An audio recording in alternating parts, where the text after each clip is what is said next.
Hello दोस्तों, ग्रूफर पर दोबारा खुश आमदेद। आज की इस वीडियो में हम देखेंगे कि उडू में हम बैंक रिकन्सिलेशन को कैसे परफॉर्म कर सकते हैं। लेकिन सबसे पहले हम ये जानने की कोशिश करते हैं कि बैंक रिकन्सिलेशन है क्या। बैंक रिकन्सिलेशन एक ऐसा प्रोसेस है जिसमें कंपनी अपने जो फाइनेंशियल रिकॉर्ड्स हैं उसको बैंक स्टेटमेंट के साथ मैच करती है। इसका मतलब ये है कि जो भी अमाउंट्स रिकॉर्ड की गई हैं कंपनी लेजर्स के अंदर, वो बैंक स्टेटमेंट की अमाउंट के साथ उनको मैच करना होता है।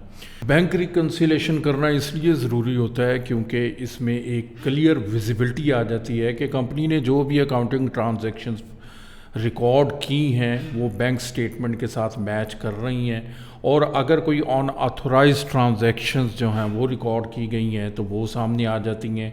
जो फ्रॉड एक्टिविटीज़ हैं उनको पकड़ा जा सकता है। उसके अलावा जो रेगुलेटरी कंप्लाइंस हैं उसकी इम्प्लीमेंटेशन रहती है, और जो एक्यूरेसी है उसका लेवल बढ़ जाता है। कोई भी डिस्क्रिपेंसी होती है तो जब हम बैंक स्टेटमेंट का जो प्रोसेस है उसको फॉलो करते हैं तो जो भी इनएक्यूरेसी या डिस्क्रिपेंसीज होती हैं वो हमारे सामने आ जाती हैं, जिसको बाद में रेक्टिफाई किया जा सकता है। उडू के अंदर जो बैंक रिकन्सिलेशन का प्रोसेस है वो बहुत ही स्ट्रीमलाइन और ऑटोमेटेड प्रोसेस है। ये अकाउंटिंग ऐप के अंदर फॉल करता है। इस डिफरेंट स्टेप्स जो हैं वो हम फॉलो करेंगे फॉर बैंक रिकन्सिलेशन। हम पहले बैंक जो स्टेटमेंट है उसको क्रिएट करेंगे। पाकिस्तान के अंदर चूँकि बैंक्स जो हैं वो उडू के साथ इंटीग्रेटेड नहीं है रियल टाइम के अंदर, तो हमें बैंक स्टेटमेंट या तो हम मैनुअली क्रिएट करेंगे या फिर हम एक्सेल शीट के थ्रू उसको इंपोर्ट करेंगे। दुनिया में बहुत सारे कंट्रीज़ हैं, जिस तरह अमेरिका है, यूरोप में और कनाडा है, उसके बैंक्स उडू के साथ ऑलरेडी इंटीग्रेटेड हैं, रियल टाइम में इंटीग्रेटेड है। इसका क्या मतलब है? इसका मतलब ये है कि जब अकाउंटेंट सुबह अपने डेस्क पर आता है तो सुबह 9 बजे उसके पास स्टेटमेंट अवेलेबल रहती है, और वो उसको इंपोर्ट नहीं करना पड़ता, या फिर जो ट्रांजैक्शंस हैं उसको रिकॉर्ड नहीं करना पड़ता। तो 9 बजे मैं इसलिए कह रहा हूँ, अगर किसी और टाइम के ऊपर है हम किसी और टाइम के ऊपर भी कर सकती हैं, लेकिन अगर सुबह 9 बजे का टाइमर वहाँ सेट है तो सुबह 9 बजे उसके उसके अकाउंट के अंदर जो स्टेटमेंट है वो ऑटो इंपोर्ट हो चुकी होगी बैंक से। तो जब स्टेटमेंट हमारे पास आ जाएगी तो फिर हम ट्रांजैक्शंस को पोस्ट करेंगे, उनको अपनी जो लेजर्स हैं उनके साथ रिकन्साइल करेंगे। जो पेमेंट्स चेक प्रेजेंट हो चुके हैं, कैश हो चुके हैं, उनकी रिकॉर्डिंग कैसे करेंगे। अगर कोई फंड्स रिसीव हुए हैं डायरेक्टली बैंक अकाउंट में उसको हम देखेंगे। बैंक अगर कुछ चार्ज कर रहा है, कुछ फ़ी वगैरह चार्ज कर रहा है, उसकी रिकॉर्डिंग हमारे पास कैसे रहेगी। और अगर कोई इनएक्यूरेसी आती है या कोई डिस्क्रिपेंसी आती है, हमने उसको कैसे टैकल करना है वो भी हम सिस्टम के अंदर उसको देखेंगे। तो चलिए स्क्रीन पर चलते हैं और देखते हैं कि हमने बैंक रिकन्सिलेशन का प्रोसेस उडू के अंदर कैसे परफॉर्म करना है। तो मैं इस वक्त उडू स्क्रीन पर आ चुका हूँ। तो हम अकाउंटिंग ऐप में चलते हैं। अकाउंटिंग ऐप में जाने के बाद ये हमारे पास यहाँ पर डैशबोर्ड पर ही कुछ ट्रांजैक्शंस हमारे पास अवेलेबल हैं। यहाँ पर ये बुक्स हमारे पास अवेलेबल हैं, जहाँ पर हमारे पास एक बैंक है, तो हम बैंक के अंदर ही अपनी जो स्टेटमेंट है इसको इंपोर्ट करेंगे। यहाँ पर हमारे पास ऑप्शन आ रहा है कनेक्ट बैंक। तो पाकिस्तान के बैंक को हम कनेक्ट नहीं कर सकते, तो हम मैनुअली इसको स्टेटमेंट को इंपोर्ट करेंगे। लेकिन उससे पहले स्टेटमेंट को थोड़ा सा देखते हैं कि कौन सी स्टेटमेंट हमने इंपोर्ट करनी है, उसका फॉर्मेट कैसा रहेगा। बिल्कुल सिंपल फॉर्मेट है। कंपनीज़ को जो भी बैंक स्टेटमेंट रिसीव होती है उसके अंदर एक तो कॉलम आ रहा होता है डेट का, यहाँ पर डेट रहती है, ये जनवरी 2024 की ट्रांजैक्शन डेट, या फिर कॉलम का नेम होगा डेट। इससे फ़र्क नहीं पड़ता, हम इसको मैप कर लेंगे। मैं इसको चेंज कर देता हूँ डेट। तो यहाँ पर ये डेबिट है और क्रेडिट है। ये अवेलेबल बैलेंस की लाइन आ रही है, ये स्टेटमेंट के ऊपर एज इट इज़ रहेगा, और ये अमाउंट प्लस और माइनस की सूरत में आ रही है। अगर क्रेडिट है तो माइनस रहेगा, और अगर डेबिट है तो फिर प्लस रहेगा। अच्छा, एक चीज़ को मेक श्योर करना है कि कुछ बैंक्स जो हैं वहाँ पर जो डेबिट और क्रेडिट ट्रांजैक्शन आ रही होती हैं वो हमें चेंज करनी पड़ती हैं। बैंक की जो स्टेटमेंट है, बैंक के स्टेटमेंट के ऊपर जो डेबिट ट्रांजैक्शंस हैं वो हमने क्रेडिट साइड में अपनी सिस्टम के अंदर रिकॉर्ड करनी है, और जो क्रेडिट ट्रांजैक्शंस हैं वो डेबिट साइड में रिकॉर्ड करनी है। तो ये थोड़ा सा देखने की ज़रूरत है कि आपको जो स्टेटमेंट आ रही है बैंक की तरफ से उसकी ट्रांजैक्शन कस्टमर वाइज है या फिर वो बैंक के अपनी हिसाब से है। कुछ बैंक्स जो हैं वो अपनी जो डेबिट क्रेडिट की ट्रांजैक्शंस है उसको देते हैं, तो जो कंपनी है उसने जब ट्रांजैक्शंस अपनी रिकॉर्ड करनी है तो वो वाइस वर्सा होगी। तो इस चीज़ का लाजमी तौर पर आपने ख्याल रखना है कि ट्रांजैक्शन को रिकॉर्ड कैसे करना है। तो अभी यहाँ पर ये स्टेटमेंट जो है, ये स्टेटमेंट से ही मैंने ट्रांजैक्शंस यहाँ पर ली हैं इनको इंपोर्ट करने के लिए। ये कुछ फंड्स हमें रिसीव हो रहे हैं 10,000 PKR के, फिर ये कुछ बैंक चार्जेस हैं, फिर ये चेक इशू किया है, क्रेडिट अमाउंट हो रही है, मनी रिसीव्ड की है, उसके बाद अगेन बैंक चार्जेस हैं, और फिर ये चेक 1209, ये कुछ क्रेडिट ट्रांजैक्शन है। इसी तरह उसके बाद फैब्रिक के अंदर चले जाते हैं, तो यहाँ पर मैं कॉलम का नेम मेंशन कर देता हूँ। ये डेट है,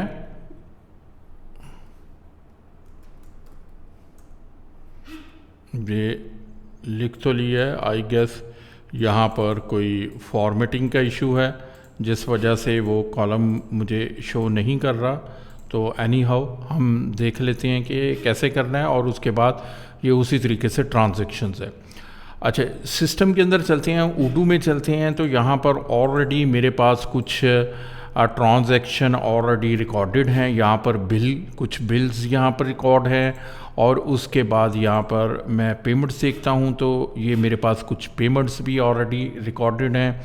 कस्टमर के अंदर जाते हैं तो यहाँ पर इनवाइसेस यहाँ पर एक इनवाइस मेरे पास है। तो अभी हम इसको रिकॉर्ड करते हैं और देखते हैं कि कैसे हम कर सकते हैं। तो सबसे पहले ये मेरे पास जो एक्सेल की शीट है, ये मेरे पास गूगल शीट है, तो हम इसको डाउनलोड कर लेते हैं। डाउनलोड किस में करेंगे, या तो हम XLSX इससे भी कर सकते हैं, CSV फाइल भी कर सकते हैं, जिससे आप कंफर्टेबल हैं। मैं इसको एक्सेल के अंदर इंपोर्ट कर लेता हूं। तो ये फाइल जो है डाउनलोड कर लेता हूं। ये मेरे पास बैंक स्टेटमेंट आ चुकी है। यहाँ पर अब हम चलते हैं सिस्टम में, तो इंपोर्ट फाइल, इस पर मैंने क्लिक कर देना है। ये मैंने इंपोर्ट फाइल पर क्लिक किया। क्लिक करने के बाद मैं डाउनलोड के अंदर गया तो ये बैंक स्टेटमेंट मेरे पास आ चुकी है। मैं इसको ओपन कर लेता हूँ। ये मैंने इसको ओपन किया। ओपन करने पर ये मुझे रीडायरेक्ट करेगा स्क्रीन पर, ये रीडायरेक्ट कर लिया। यहाँ पर डेट को उसने ऑटोमेटिकली मैप कर लिया, कॉलम को, डिस्क्रिप्शन को मैप नहीं किया, तो इसको मैं मैप कर लेता हूँ। यहाँ पर मेरे पास ये लेबल का कॉलम आ जाएगा। मैं यहाँ पर लेबल लिख देता हूँ, डेबिट क्रेडिट ट्रांजैक्शन इसी तरीके से आ गई। अवेलेबल जो बैलेंस है उसको मैप करने की ज़रूरत नहीं है। उसके बाद अमाउंट का कॉलम भी है प्लस और माइनस के साथ, वो भी मेरे पास आ चुका है। और ये मैपिंग करने के बाद सिंपल प्रोसेस है। मैं टेस्ट पर क्लिक करता हूँ तो ये एवरीथिंग सीम्स वैलिड उसने मुझे दे दिया। अब उसके बाद हम इसको इंपोर्ट कर देते हैं। ये मैंने ये फर्स्ट स्टेटमेंट जो है वो इसको इंपोर्ट कर दिया। बैंक स्टेटमेंट के अंदर कितनी लाइंस थी मेरे पास, 1 2 3 4 5 6 मेरे पास लाइंस थी। अगर मैं अकाउंटिंग के अंदर आता हूँ तो यहाँ पर 6 आइटम्स मुझे वो रिकन्सिलेशन के लिए प्रोवाइड कर रहा है। तो मैं ये 3 डॉट्स पर क्लिक करता हूँ और यहाँ पर स्टेटमेंट में जाता हूँ।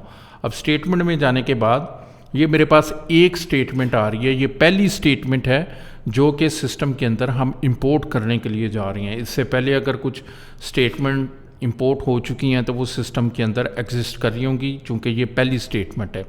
अब जब हमने पहली स्टेटमेंट को इंपोर्ट किया है तो यहाँ पर स्टार्टिंग बैलेंस मेरे पास आ रहा है 0, जबकि एक्चुअली बैंक स्टेटमेंट जो कि एक्चुअली आप बैंक से रिसीव करेंगे उसका कुछ ना कुछ स्टार्टिंग बैलेंस रहेगा, ओपनिंग बैलेंस उस पर स्टेटमेंट के ऊपर ही मेंशन होगा। तो जो मेरे पास ओरिजिनल स्टेटमेंट थी उसके ऊपर जो ओपनिंग बैलेंस है बैंक की तरफ से वो मेंशन था, लेकिन हमने ओपनिंग बैलेंस को इंपोर्ट नहीं करना, चूँकि पहले हमारे पास क्लोजिंग बैलेंस अवेलेबल नहीं है लास्ट डे का। या लास्ट स्टेटमेंट का, ये फ्रीक्वेंसी पर डिपेंड करता है। आप मंथली रिकन्सिलेशन कर रहे हैं, डेली बेसिस के ऊपर भी रिकन्सिलेशन हो सकती है। तो अगर तो मेरे पास लास्ट स्टेटमेंट एग्जिस्ट कर रही होती तो उसका क्लोजिंग बैलेंस ऑटोमेटिकली मेरी स्टेटमेंट का ओपनिंग बैलेंस होता। लेकिन चूंकि सिस्टम के अंदर मैं फर्स्ट टाइम बैंक स्टेटमेंट को इंपोर्ट करने जा रहा हूँ, तो अभी मेरे पास कोई ओपनिंग बैलेंस नहीं है। तो अगर मैं अपनी ट्रांजैक्शन को देखूँ तो ये मेरी फर्स्ट ट्रांजैक्शन है। यहाँ पर मैं 10,000 कैश को रिसीव कर रहा हूँ, 10,000 बैलेंस रिसीव कर रहा हूँ। तो बैलेंस रिसीव करने के बाद जो अवेलेबल बैलेंस है वो 10,000 नहीं है, वो अवेलेबल बैलेंस जो मेरे पास आ रहा है वो 10,345.49। इसका मतलब ये है कि यकम तारीख से पहले जो क्लोजिंग बैलेंस था वो 345 रुपये और 49 पैसा से। तो ये हमारा ओपनिंग बैलेंस है। तो मैं इस ओपनिंग बैलेंस को सिस्टम के अंदर क्रिएट कर देता हूँ। क्या करना है, सिंपली 345 मुझे मेंशन करना है पॉइंट, और पॉइंट के साथ था .49 ये मेरे पास यहाँ पर ओपनिंग बैलेंस आ गया। अब ओपनिंग बैलेंस करने के बाद ये जो एंडिंग बैलेंस है 17,332.92, ये भी हमारा मैच करना चाहिए उस स्टेटमेंट के साथ जो कि बैंक की तरफ से हमें रिसीव हुई है। तो अगर मैं यहाँ पर चला जाता हूँ तो यहाँ पर अवेलेबल जो बैलेंस मेरे पास आ रहा है 7,332.92, यहाँ पर मेरे पास 7 नहीं 17 आ रहा। तो इसको हम देखते हैं कि डिस्क्रिपेंसी हमारे पास कहाँ पर है। तो यहाँ पर 10,000 और ये माइनस 20,000 11,000 और 354,001 और उसके बाद 7,332.92।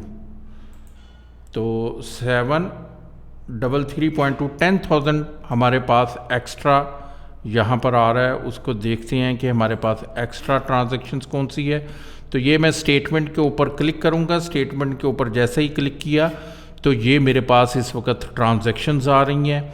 ये मेरे पास 10,000 ये डेबिट के साथ आ रही है, 20,000 आ रही है, और बाकी जो 4 ट्रांजैक्शंस हैं वो मेरे पास माइनस में आ रही हैं। तो यहाँ पर हम देख लेते हैं कि ये 10,000 है, ये 20,000 10,000 और 20,000 प्लस के साथ हैं, और 7908198 है।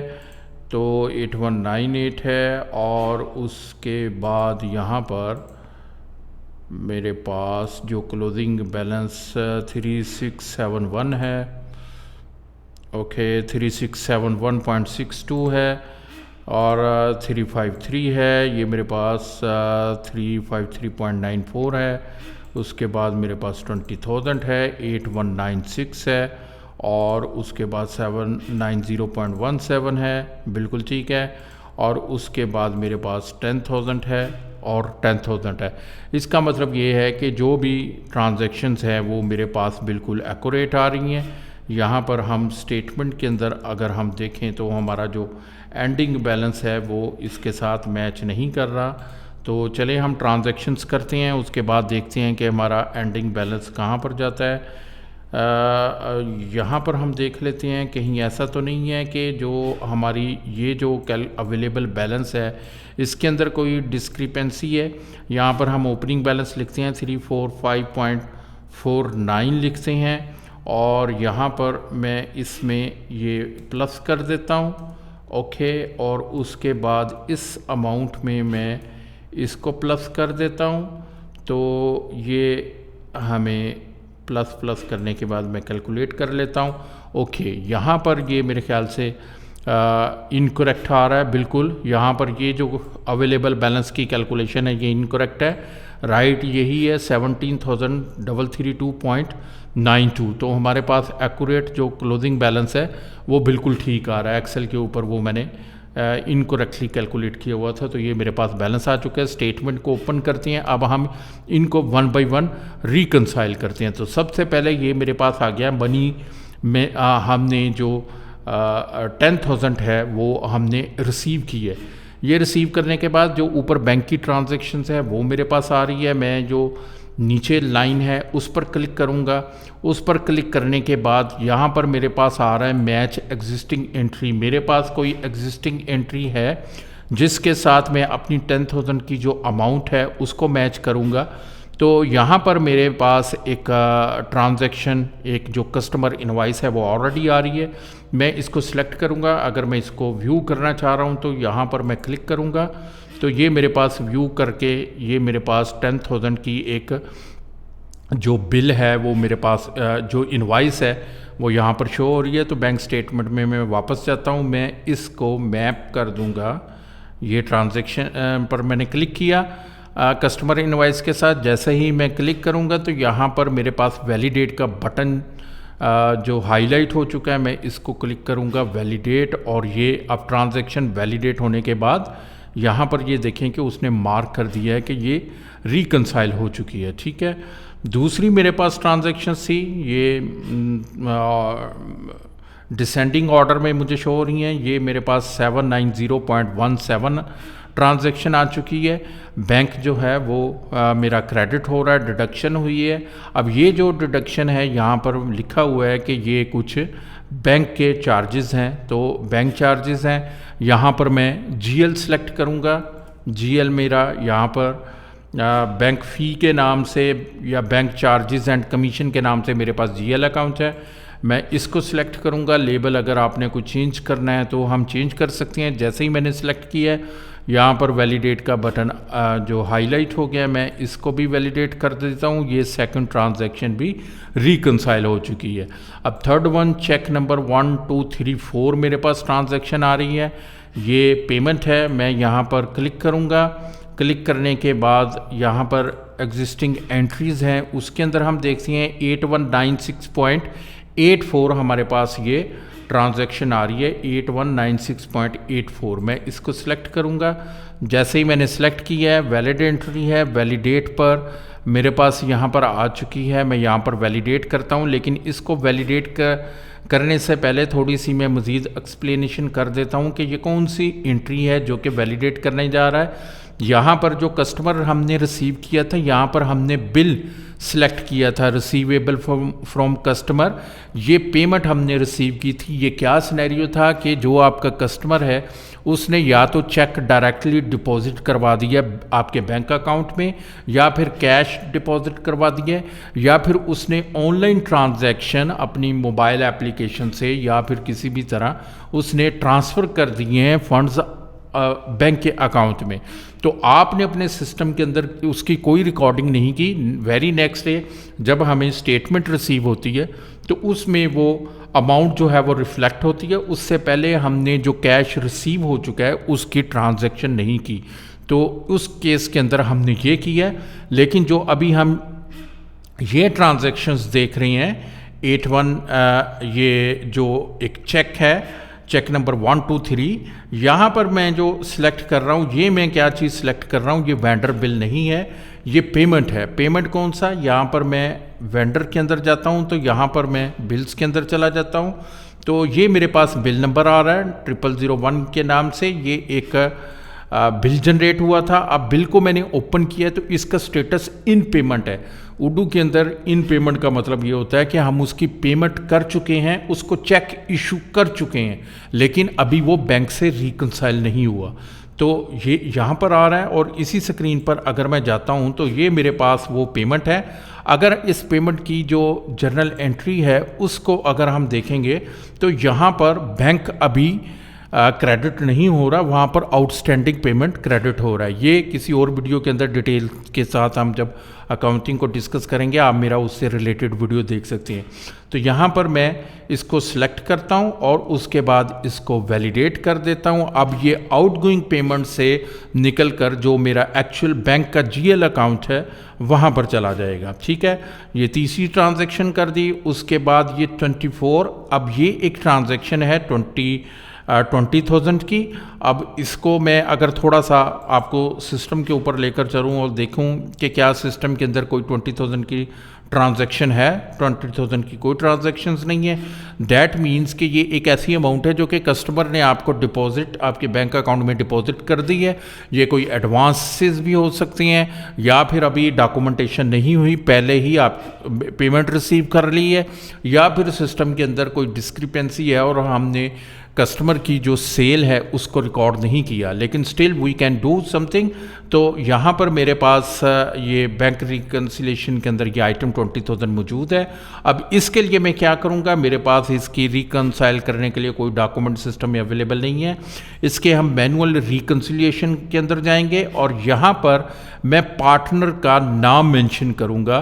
तो यहाँ पर हमारे पास ये डायनेमिक्स के नाम से कस्टमर के अंदर हमारे पास कस्टमर हाइपरनेट डायनेमिक के नाम से, हम इसी के अंदर ही हाइपरनेट डायनेमिक्स, ये मैंने इसको सिलेक्ट किया है। अब ये डायरेक्टली पेमेंट हाइपरनेट डायनेमिक्स के अकाउंट के अंदर मैं उसको डिपॉजिट करने लगा हूँ अपनी कंपनी की बुक्स के अंदर। तो इसको हम वैलिडेट कर देते हैं, ये भी ट्रांजैक्शन वैलिडेट हो चुकी है। उसके बाद एक और ट्रांजैक्शन है 353 रुपये की, ये भी अगेन बैंक चार्जेस हैं। तो यहाँ पर मैं इसको बैंक चार्जेस, बैंक कमीशन, ये हमने मेंशन कर दिया। अगेन डिस्क्रिप्शन अगर हम चेंज करना चाह रहे हैं तो हम डिस्क्रिप्शन चेंज कर सकते हैं। इसको मैंने वैलिडेट कर दिया है, ये भी ट्रांजैक्शन वैलिडेट हो चुकी है। उसके बाद चेक नंबर 1209 मेरे पास आ रहा है। अब हम यहाँ पर देखते हैं कि 1209 मेरे पास चेक ऑलरेडी एग्जिस्ट कर रहा है, ये भी मेरी आउटगोइंग पेमेंट के अंदर पड़ा हुआ है अनक्लियर्ड चेक के अंदर। अब मैं ये चेक कैश हो चुका है, इसको सिलेक्ट किया और उसके बाद इसको मैंने वैलिडेट कर दिया है। अब ये वैलिडेट करने के बाद ये सारी मेरी ट्रांजैक्शंस जो हैं ये वैलिडेट हो चुकी हैं। यहाँ पर अगर हम लेफ़्ट साइड में देखें तो जितनी भी ट्रांजैक्शंस थी वो वैलिडेट हो चुकी हैं। अब कोई भी ट्रांजैक्शन ऐसी नहीं है जो कि वैलिडेट होने वाली रहती है। अगर किसी ट्रांजैक्शंस को हमने रीसेट करना है तो हमारे पास रीसेट का बटन आ रहा है, उसको हम रीसेट कर सकते हैं। टू चेक का मतलब ये है कि अगर किसी ट्रांजैक्शन के अंदर डिस्क्रिपेंसी है और लेटर ऑन स्टेजेस पर हम उसको रिकंसाइल करना चाह रहे हैं तो टू चेक पर हम क्लिक कर देंगे। अब मैं वापस बैंक स्टेटमेंट के अंदर जाता हूं तो ये देखें कि बैंक स्टेटमेंट जो है ये रिकंसाइल हो चुकी है, ये एंडिंग बैलेंस है, ये इस डेट की ये मेरे पास स्टेटमेंट थी, ये मेरे पास उसकी सारी रिकॉर्डिंग हो चुकी है। हम वापस डैशबोर्ड पर आते हैं। डैशबोर्ड पर आने के बाद यहाँ पर देखें कि जो बैलेंस है वो 17,332.92 बैलेंस है। ये वही बैलेंस है एग्जैक्टली जो मेरी स्टेटमेंट है उसके साथ मैच कर रहा है। मींस के क्लोजिंग बैलेंस जो है जनवरी की जो स्टेटमेंट है उसका क्लोजिंग बैलेंस मेरे पास 17,000 है और यहाँ पर उडू में भी मेरे पास जो क्लोजिंग बैलेंस आ रहा है वो 17,000 आ रहा है। ठीक है, अब हम एक दूसरी स्टेटमेंट है फरवरी की, उसको इंपोर्ट करते हैं। तो यहाँ पर मैं जाता हूँ और फरवरी की इसको मैं पहली कर देता हूँ क्योंकि जब हमने डाउनलोड करनी है तो फर्स्ट शीट को वो कंसीडर करता है। मेरा ख्याल है कि उडू के अंदर हमारे पास वैसे ऑप्शन है कि किस शीट को हमने कंसीडर करना है, तो हम देख लेते हैं। यहाँ पर मैं सेकंड स्टेटमेंट को करता हूँ इंपोर्ट फाइल, ये पुराने वाली फ़ाइल को मैं लेता हूँ। बिल्कुल उडू में हमारे पास ऑप्शन मौजूद है। यहाँ पर ये देखें कि जनवरी शीट वाइज आ चुकी है, यहाँ पर मैं अब फरवरी सेलेक्ट करता हूँ। ठीक है, फरवरी सेलेक्ट करने के बाद जो मैपिंग है वो ऑलरेडी मेरे पास अवेलेबल है। यहाँ पर हम टेस्ट करते हैं। टेस्ट करने के बाद एवरीथिंग सीम्स वैलिड हो चुकी है और उसके बाद मैं इसको इंपोर्ट करता हूँ। अब इंपोर्ट करने पर हम वापस यहाँ पर चलते हैं, अपनी स्टेटमेंट्स को पहले मैं देखता हूँ। 3 डॉट्स में स्टेटमेंट के अंदर मैं गया हूँ। अब यहाँ पर देखें कि ये मेरी पहली स्टेटमेंट थी, ये वाली पहली स्टेटमेंट, और उसका एंडिंग बैलेंस कितना था 17,332.92, 17,332.92 उसका क्लोजिंग बैलेंस था। और आपको पता है कि जो बैंक की तरफ से स्टेटमेंट होती है तो जो नेक्स्ट स्टेटमेंट होती है ये है पिछली वाली का क्लोजिंग बैलेंस नेक्स्ट स्टेटमेंट का ओपनिंग बैलेंस होता है। तो फर्स्ट टाइम ओपनिंग बैलेंस हमने मैनुअली दिया था। अब देखें दूसरी स्टेटमेंट जैसे ही मैंने उसको इंपोर्ट किया है तो स्टार्टिंग बैलेंस ऑटोमेटिकली उसने क्लोजिंग बैलेंस ले लिया है। तो यहाँ से भी हम अपनी बैंक स्टेटमेंट को देखेंगे, अगर उनके ओपनिंग और क्लोजिंग बैलेंसेस के अंदर कोई डिफरेंसेस है तो that means there is a some discrepancy, हमें वो आइडेंटिफाई करने की ज़रूरत है। और अगर उडू के अंदर हमारी स्टेटमेंट के जो बैलेंसेस है वो मैच नहीं कर रहे तो इसका मतलब ये है कि there is a something wrong in our statement import करने में, तो हमें उसको आइडेंटिफाई करने की ज़रूरत है। तो इसको थोड़ा सा हम देख लेते हैं। इसके अंदर भी उसी तरीके से हमारे पास ट्रांजैक्शंस आ चुकी हैं, हम इसको नेक्स्ट स्टेटमेंट जो है इसको रिकंसाइल करेंगे। तो ये था उडू में बैंक रिकंसिलेशन करने का इन डिटेल प्रोसेस। उम्मीद है कि काफ़ी इन्फॉर्मेटिव रहा होगा, काफ़ी डिटेल के साथ मैंने आपको बताया कि उडू में बैंक रिकंसिलेशन कैसे कर सकते हैं।